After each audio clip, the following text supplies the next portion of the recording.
السلام علیکم ورحمۃ اللہ وبرکاتہ۔ دوستو، میرے ویڈیو کو بیک گراؤنڈ میں جو ہریالی سرسبز و شادابی درخت نظر آ رہی ہے، اس کو یہودیوں کا حفاظت کرنے والا درخت کہا جاتا ہے۔ اس کو یہودیوں کی حفاظت کرنے والا شجر غرقد کہا جاتا ہے۔ پورے اسرائیل میں بڑی تیزی کے ساتھ اس کی شجرکاری باز آباد کاری کی مہم جاری ہے۔ اس کے پیچھے کون سا راز چھپا ہوا ہے؟ اس کی شجرکاری باز آباد کاری کی مہم نہ صرف اسرائیل ریاست میں کی جا رہی ہے، بلکہ بین الاقوامی سطح پر، ورلڈ لیول پر، دنیا لیول پر مہم چلائی جا رہی ہے۔ خود سابق اسرائیلی وزیر اعظم اس کی شجرکاری میں جان توڑ محنت کر رہے ہیں، جس کو آپ بیک گراؤنڈ میں دیکھ سکتے ہیں۔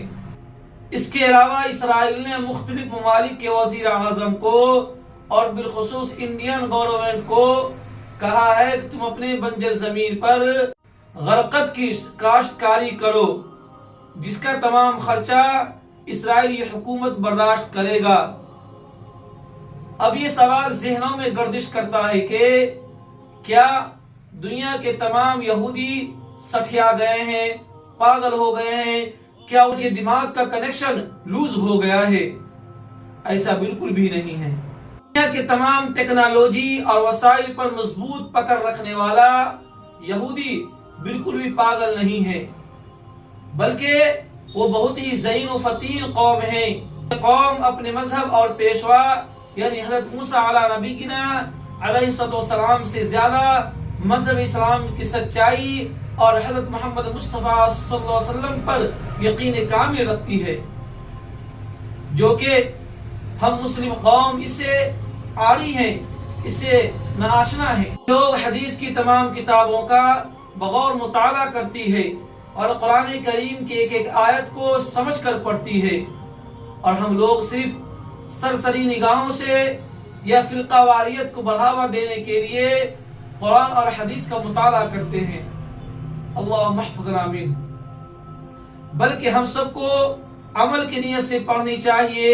غرقد کی شجرکاری کا مہم یہودی قوم ہمارے پیارے نبی کی ایک حدیث مبارکہ کی وجہ سے چلائی جا رہی ہے۔ صحیح مسلم شریف کی حدیث ہے، حضرت ابو ہریرہ رضی اللہ تعالیٰ عنہ سے روایت ہے کہ رسول کائنات، فخر موجودات، ہم سب کو مشفق مربی، تاجدار مدینہ، تاجدار خاتم الانبیاء والرسول محمد رسول اللہ صلی اللہ علیہ وسلم نے ارشاد فرمایا کہ قیامت اس وقت تک قائم نہیں ہوگی جب تک کہ مسلمان یہودیوں سے جنگ نہ کرے اور انہیں جہنم واصل نہ کر دے، یہاں تک کہ یہودی درخت یا پتھر کے آڑ میں چھپیں گے تو درخت اور پتھر کہیں گے اے عبداللہ، اے فلاں بندہ، اے امت محمدیہ کے جیالو، شیرو، فلاں یہودی میرے درخت کے یا میرے پیچھے چھپے ہوئے ہیں، تو اس کو قتل کر کے دجالی خداؤں کے پاس بھیج دو، سوائے غرقد کے درخت کے، کیونکہ وہ یہودیوں کے درختوں میں سے ہے۔ یہاں تک کہ اسرائیل مختلف NGOs کے ذریعے دنیا بھر میں اس کی شجرکاری کی مہم کی فروغ دے رہا ہے۔ افغانستان، پاکستان سمیت کئی ممالک ایسے ہیں جن میں اسرائیل ماحولیاتی آلودگی کے نام پر غرقد کی کاشتکاری بڑے پیمانے پر کر رہی ہے۔ اس کے لیے سیف دی غرقد ٹری نامی ایک سلوگن، ایک نعرہ اور ایک مہم بھی چلائی جا رہی ہے، جس کی فنڈنگ جویش نیشنل فنڈ نامی ایک تنظیم کر رہی ہے۔ اس تنظیم کی بنیاد 1901 میں رکھی گئی تھی۔ یہودیوں نے سرکاری طور پر شجر غرقد کو ملکی، قومی اور مذہبی شناخت دے رکھی ہے۔ اس بات کو تسلیم کریں یا نہ کریں، یہودی ہم سب کے آقا انعامدار، تاجدار خاتم الانبیاء والرسول، آمنہ کی لال، وجہ کائنات، رحمت للعالمین، فخر موجودات، حضرت محمد مصطفیٰ صلی اللہ علیہ وسلم کے فرمان عالی شان کو قبول کر کے اپنے سلطنت کو وسیع و عریض اور اپنی جان بچانے کے لیے تیاری کر چکے ہیں۔ اب سوال یہ پیدا ہوتا ہے، آپ کی خدمت میں دو سوال رکھوں گا، آپ میرے ان دو سوالوں کو انتہائی وقار و سکون کے ساتھ اور اپنے دماغ کے کھڑکی کو اور اپنے دماغ کے بند کھڑکی کو کھول کر سنیے گا۔ حضرت داؤد علیہ السلام اور ان کا بیٹا حضرت سلیمان علیہ السلام کون تھے؟ لوہار تھے۔ وہ لوہوں کو پگھلا کر ہتھیار بنا کر بیچتے تھے، اور ساتھ ہی ساتھ حضرت داؤد علیہ السلام کو اللہ تبارک و تعالیٰ نے انجیل نامی کتاب عطا کیے تھے۔ اللہ تعالیٰ کی طرف سے الہامی شاعری کی کتاب تھی۔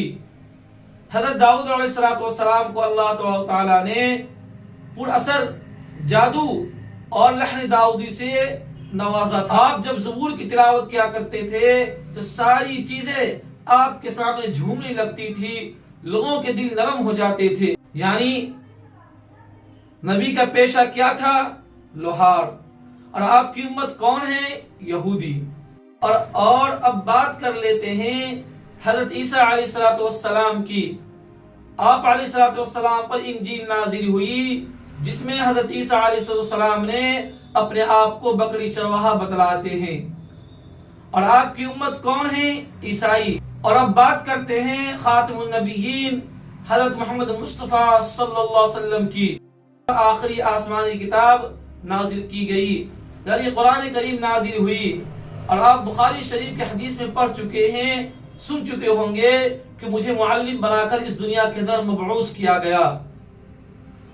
آخری نبی خود کو معلم بتلا رہے ہیں، استاد بتلاتے ہیں، اور آپ اور ہم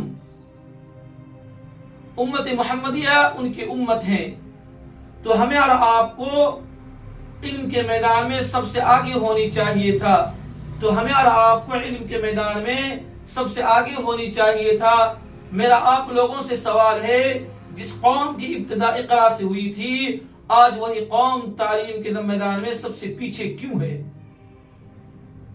اب لوہار کی امت یہودی، چرواہے کی امت عیسائی، علم میں، سائنس میں، ٹیکنالوجی میں، ترقی میں، غرض کے ہر میدان میں سب سے آگے ہیں یہ قوم، جبکہ ہم امت محمدیہ ان لوگوں سے بہت پیچھے ہیں۔ تعلیم کے میدان میں، وسائل کے میدان میں، ٹیکنالوجی کے میدان میں، ترقی کے میدان میں۔ پہلا سوال یہ ہے کہ آخر امت مسلمہ ان اقوام عالم سے ہر میدان میں پیچھے کیوں ہے؟ ہم سب کا آقا نامدار، تاجدار خاتم الانبیاء، جن کا لقب صادق الامین، مسلمان ان کو صادق الامین مانتے ہی ہیں، لیکن اسلام دشمن بھی آپ کو صادق الامین کے لقب سے پکارتے ہیں۔ اب یہاں مزید دو سوال آپ کی خدمت میں رکھتے ہیں۔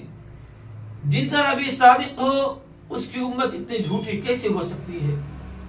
جن کا نبی امین ہو، ان کی امت چور اور امانت میں خیانت کرنے والا کیسے ہو سکتا ہے؟ ان سوالوں کے جواب آپ کمنٹ سیکشن میں ضرور دیجیے۔ آخر کیا وجہ ہے کہ ہم بحیثیت قوم امت مسلمہ ذلیل خوار اتنا کیوں ہو رہے ہیں؟ اگر یہ ویڈیو آپ کو اچھی لگی ہو تو اسے ضرور شیئر کیجیے گا، ہو سکتا ہے اللہ تبارک تعالیٰ کسی کا دل بدل دے اور انہیں راہ راست پر لا دے۔ ملتے ہیں نیکسٹ ویڈیو میں، جب تک اپنا اور اپنے رشتہ داروں کو خیال رکھیے۔ السلام علیکم ورحمۃ اللہ وبرکاتہ۔